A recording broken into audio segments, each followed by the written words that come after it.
Guys आज हर कोई यही सर्च कर रहा है कि क्या वो रीजन है जिसकी वजह से मार्केट में इतना बड़ा फॉल देखने को मिला। स्पेशली मिड कैप एवं स्मॉल कैप इंडेक्स काफी ज्यादा टूटे हुए हैं। अब यहाँ पर काफी सारे सवाल मेरे को देखने को मिल रहे हैं, बिकॉज काफी सारे डाउट माइंड में आ रहे हैं। कई लोग बोल रहे हैं कि कहीं ना कहीं स्टॉक मार्केट को छोड़ के चला जाना चाहिए, सेफ साइड गोल्ड में या प्रॉपर्टी में इन्वेस्ट करें। हम लोगों ने एक साल में जितना रिटर्न कमाया, आज जो है कहीं ना कहीं पोर्टफोलियो उतना डाउन जाते हुए हम लोगों को दिखा। दूसरे टाइप के लोग यहां पर मिलेंगे, वो लोगों को लगेगा कि ये बेस्ट अपॉर्चुनिटी है, यहां पर कहीं ना कहीं बाइंग करना चाहिए और अच्छा पैसा आगे जाके बन सकता है। दूसरे टाइप के लोग मिलेंगे, कहीं ना कहीं पोर्टफोलियो को खाली करना चाहिए, भाई कहीं अभी और ज्यादा पैनिक क्रिएट हो सकता है, स्टॉक मार्केट गिर सकता है। आप सभी सिनेरियो को समझने की कोशिश करिएगा।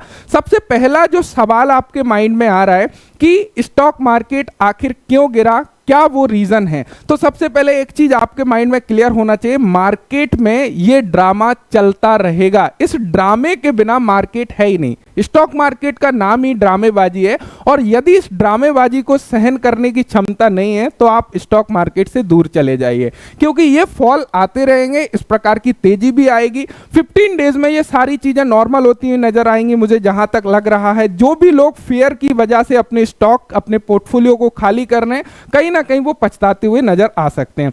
अब यहां पर एक चीज थोड़ा सा ध्यान दीजिएगा, होता क्या है एक्चुअल में, इवन आज की गिरावट के बाद भी आप लोग देखोगे यहां पर मैंने अपने पोर्टफोलियो में काफी सारी चीजें ऐड ऑन करी हैं। City union bank, HDFC bank, JP power, SBI card, Indigo paint, Relaxo, UPL, जिनके ऊपर ऑलरेडी मैंने स्टडी वीडियो बनाई हुई है। अब यहां पर एक चीज आपको क्लियर होना चाहिए, जिन स्टॉक के ऊपर आप लोगों ने अपनी पर्सनल स्टडी की हुई है या समझा हुआ है कि मैंने उस स्टॉक को आखिर क्यों परचेस किया है, उसका बिजनेस मॉडल क्या है, वो आगे जाके ग्रो क्यों करेगी, उसके फाइनेंशियल क्या बोलते हैं, उसका टेक्निकल चार्ट पैटर्न क्या बोलता है, क्या मेरे टारगेट है, तो आपको डर नहीं लगने वाला है। लेकिन आपने कोई एक वीडियो देखी, जहां उस वीडियो को आपने टिप्स के रूप में देखा कि भाई यहां पर इन्होंने परचेस किया है तो मैं भी परचेस कर लूं, तो वहां पर परचेस करने में प्रॉब्लम नहीं है। लेकिन प्रॉब्लम कहां है, प्रॉब्लम इस सिनेरियो में है। अभी क्या हुआ, 5% आपके खरीद प्राइस से स्टॉक प्राइस नीचे आया, वहां पर आपको उस स्टॉक में डर लगेगा। क्या डर लगेगा कि कहीं ये 10%, 20% मेरा पैसा डूब तो नहीं जाएगा। वहीं पर जिस बंदे ने अपनी स्टडी करी हुई है, समझा हुआ है कंपनी को, उसको डर नहीं लगेगा, बिकॉज उसको पता है ये कंपनी आगे ग्रो करने वाली है, ये इसका बिजनेस मॉडल ही ऐसा है कि भाई आगे जाके ये चीजें सुधरने वाली है, ये शॉर्ट टर्म है, तो उसको डर नहीं लगेगा। तो वहां पर आप लॉस में निकल जाओगे। लेकिन जिसने पर्सनल स्टडी की हुई है, कंपनी को समझा हुआ है, टेक्निकल चार्ट पैटर्न को समझा हुआ है, उसको वहां पर डर नहीं लगने वाला, वो अपने टारगेट के लिए वेट करेगा। तो यही वो मेन रीजन है। इसलिए मैं हमेशा बोलता हूं कि जब भी आप कोई भी वीडियो देख रहे हो, इवन मेरी वीडियो या फिर किसी और की वीडियोस, वहां पर समझने की कोशिश करिएगा कि ये वो क्या रीजन बता रहे हैं, क्या उन रीजन की वजह से आप कोरिलेट कर पा रहे हो उस कंपनी के साथ में, तो डेफिनेटली उसमें आप लोग अपना डिसीजन बना सकते हो। तो इन चीज का विशेष ध्यान दीजिएगा। तो यहां पर आज के सिनेरियो में देखोगे तो यहां पर पोर्टफोलियो मैंने एड ऑन है। यदि हम लोग निफ्टी 50 की बात करें तो यहां पर निफ्टी 50 में आप लोग देखोगे तो यहां पर 22,000 के आसपास निफ्टी 50 आ चुका है। यदि यहां पर एक देखोगे, एक चैनल में काफी टाइम से निफ्टी 50 जो है ट्रेड कर रहा था। यदि हम लोग उस चैनल की बात करें तो यहां पर आप लोग देख सकते हो आज उस चैनल को ब्रेक कर दिया है। तो क्या हम लोगों को इस ब्रेक की वजह से क्या हमको अपने पोर्टफोलियो को खाली कर देना चाहिए? सारे स्टॉक जो हम लोगों ने लिए हुए हैं, जो भी स्टडी करी, जो टेक्निकल चार्ट पैटर्न के आधार पर हम लोगों ने स्टॉक लिए, उनसे निकल जाना चाहिए? तो ऐसा बिल्कुल भी नहीं है। ये मेरा अपना पर्सनल मानना है कि ये सारी चीजें शॉर्ट टाइम की हैं, ये सब जो है ड्रामेबाजी चलते ही रहेगी मार्केट में। तो यहां से आप लोग देखोगे, अब इसमें नेक्स्ट सपोर्ट हम लोगों को क्या नजर आ रहा है, यदि हम लोग यहां पर देखेंगे, अभी तो फिलहाल 22,000 पर सपोर्ट जो है लिया हुआ है, एंड ये हमारा एक मेन सपोर्ट हम लोगों को कहीं ना कहीं यहां पे जो पिछली बार सपोर्ट लिया था, ये मेन सपोर्ट हम लोगों को नजर आएगा 22,800 के आसपास, तो कहीं ना कहीं सस्टेन करते हुए नजर आ सकता है। या फिर हम लोग नेक्स्ट सपोर्ट की तरफ जाएं तो हमारे इंडेक्स का नेक्स्ट सपोर्ट यहां पर जो है नजर आता है।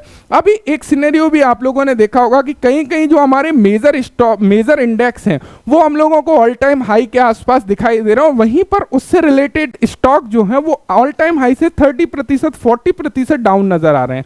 तो ये सिनेरियो बेसिकली टोटली क्रिएट किया जाता है आप लोगों के लिए अपॉर्चुनिटी की तरह ही ये काम करेगा, यदि आप मेरे नजरिए से चीजों को देख पाओ और ठंडे दिमाग से चीजों को समझ पाओ। उस सिनेरियो में यहां पर आप लोग जो रीजन ढूंढते रहोगे कि स्टॉक मार्केट क्यों फॉल किया, जितना रीजन ढूंढोगे, जितना उसके अंदर घुसोगे कि भाई सेबी ने ये चीज बोल दी, उतना आप उलझते जाओगे, चीजों में उलझोगे। स्टॉक मार्केट को जितनी सिंप्लिसिटी के साथ में देखोगे, फंडामेंटल तरीके से कंपनी को समझोगे, उतने ज्यादा चांसेस हैं कि आप जो है स्टॉक मार्केट से लॉन्ग टाइम में पैसा जनरेट कर पाओगे। तो इन चीजों को बहुत ज्यादा सवाल आ रहा था, सर एक वीडियो जरूर बनाइए कि क्या रीजन है। तो मैं रीजन तो काफी जगह आप लोगों को मिल जाएंगे कि सेबी ने बोला है, small cap mid cap valuation की तरह, भाई ये वो तमाम चीजें मिल जाएंगी। तो यहां पे मेन आप लोगों को यह चीज समझना है कि यदि किसी स्टॉक को आपने पर्सनल स्टडी करी है, उसको समझा है, तो उसमें थोड़ा सा वेट आप लोगों को करना पड़ेगा, अपनी स्टडी के ऊपर भरोसा करना पड़ेगा। आपके खरीद प्राइस से कोई भी स्टॉक 20-30% डाउन जा सकता है। इस चीज को आप लोगों को एक्सेप्ट करके चलना पड़ेगा यदि आप लोग लॉन्ग विजन जो है रखते हो उस सिचुएशन में। ये तो वहां पे उन चीजों को एक्सेप्ट करके देन आगे चीजों को बढ़ाओगे, पेशेंस पूर्वक अपने टारगेट के लिए वेट करोगे, तो डेफिनेटली आगे जाके ये चीजें बहुत जल्दी जो है नॉर्मल हो जाती हैं। यदि कुछ स्टॉक देखोगे, इंडियाबुल हाउसिंग फाइनेंस आज लगभग 8% डाउन गया, 160 के आसपास है, उसने अपने सपोर्ट को ब्रेक किया। उसके ऊपर मैं पर्सनल वीडियोस हालांकि स्टॉक के ऊपर लेकर आऊंगा, जहां पर हम लोग और चीजों को समझ रहे होंगे, कौन से स्टॉक जो मेरी पर्सनल होल्डिंग में उनमें क्या कुछ मैं जो है कर रहा हूं, ऐसे सिनेरियो में क्या एड ऑन कर रहा हूं या फिर नहीं कर रहा हूं, उन चीजों के ऊपर भी हम लोग डिस्कस करेंगे। सो आई होप ये क्लियरिटी मिल गई होगी। जो पैनिक सिचुएशन आपके अंदर क्रिएट हो रहा है, उस चीज को आप लोग समझ पा रहे होंगे कि ये केवल और केवल ड्रामेबाजी है। बस इतना आप लोगों को समझ के चलना है, और ये चीज आप लोग समझ लिए तो ये जो चीजें हो रही है ना, इसमें आप लोगों को मजा आएगा कि एक्चुअल में चल क्या रहा है। सो आई होप आप लोग मेरे मैसेज को भली भांति समझ पाए होंगे। Thank you so much video देखने के लिए। Thanks for watching and bye bye.